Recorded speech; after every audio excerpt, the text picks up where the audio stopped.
What's going on everyone, it's your boy Alif again dari Emergence TV. So hari ni aku nak review 3 barang baru. Yes, barang baik daripada Noah. Aku ada ni, aku ada ni, aku ada ni. So apa benda 3 barang ni dan apa benda kegunaan dia, let me show you later on. But first, korang tengok dulu footage ni.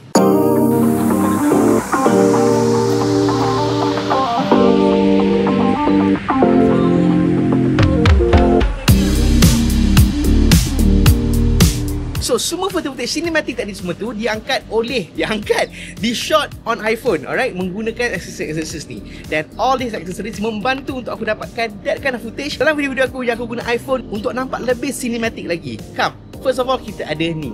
This is ND filter. Dan untuk sambung ND filter ni kepada phone, kita kena pakai ni. Casing ni special daripada Noah. Dan untuk membuatkan dia boleh connect ND filter tu dekat phone dan juga lens 60mm ni untuk kita dapat close up. Tanpa menggunakan casing ni, kau tak boleh nak sambungkan benda ni kat situ. Jom aku tunjuk kau macam mana cara dia. Okay, so ini adalah casing dia. Nampak casing dia. So casing dia really sleek. Aku suka sebab dia ada texture ni tau. Texture ni dia buat tak licin sangat. And sini metal. Memang aku rasa quality memang ngam. Connect macam tu. Next kita masukkan ND filter ni. Okay, so ini adalah ND dia. Neutral density filter ni cool, special. Dia boleh pusing-pusing. Dia boleh pusing-pusing untuk gelapkan ke, untuk cerahkan ke. Nanti aku explain apa guna benda ni. First kita pasang dulu kat sini. And just like that, kau dah ada ND filter. Next, untuk aku shoot vlog dekat aku punya iPhone, aku gunakan SSD ni. So aku tap dia kat sini. Oh lama, tak sangkut, tak boleh mekat sebab dia penuh. Tak apa, kita cocok je kat sini. And straight away aku dah boleh shoot vlog. And now, kenapa aku nak guna ND filter untuk aku shoot cinematic? Sebab aku nak make sure shutter speed dia 180 degree punya rule. So aku shoot 24 frame per second. Aku nak aku punya shutter speed dekat 1/50 or 1/48 macam tu lah. So aku shoot menggunakan Blackmagic. Okay, so shutter speed dia 180 degree. And aku boleh adjust ISO dia. Barulah aku boleh shoot vlog. Jom tengok aku shoot. Habis menggunakan using this ND filter. Kau nampak tak? Aku boleh terangkan. Aku boleh, yes, that's the right exposure. Tengok, itulah guna ND filter. Next product will be silent on set. silent on set. Next product adalah this Newer 60mm lens. Lens ni dia telephoto tau. Simpan dulu kejap. Kenapa nak kena ada lens ni?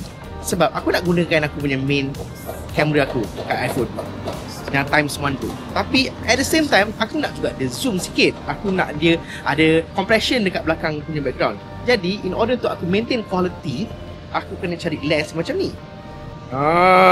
Very solid lens.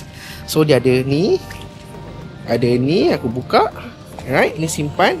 If I just fix this. Next, aku hanya pusing kat sini je. There you go. Aku dah ada 60mm lens.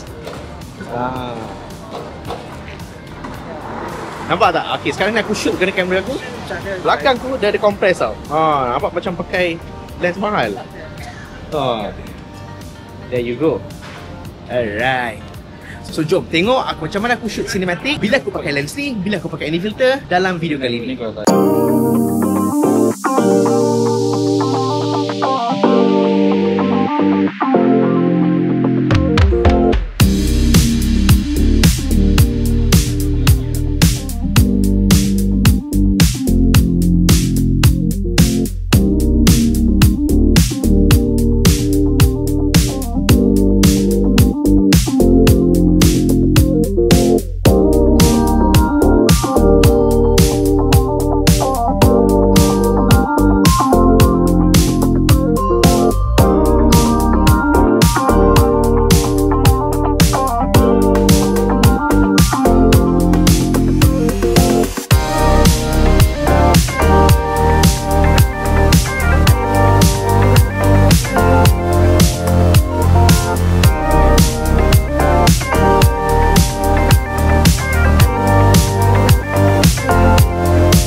one thing I love about this 60mm punya lens adalah dia punya macam depth tau. Come, let me show you.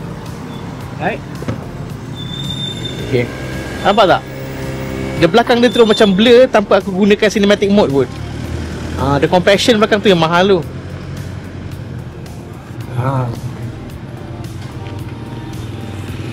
That's about it guys. So kalau korang nak dapat cinematic footage yang lebih cantik, yang lebih ngam lagi, korang kena cari barang-barang macam ni. Barang-barang macam ni yang hanya korang boleh dapat dekat Nua.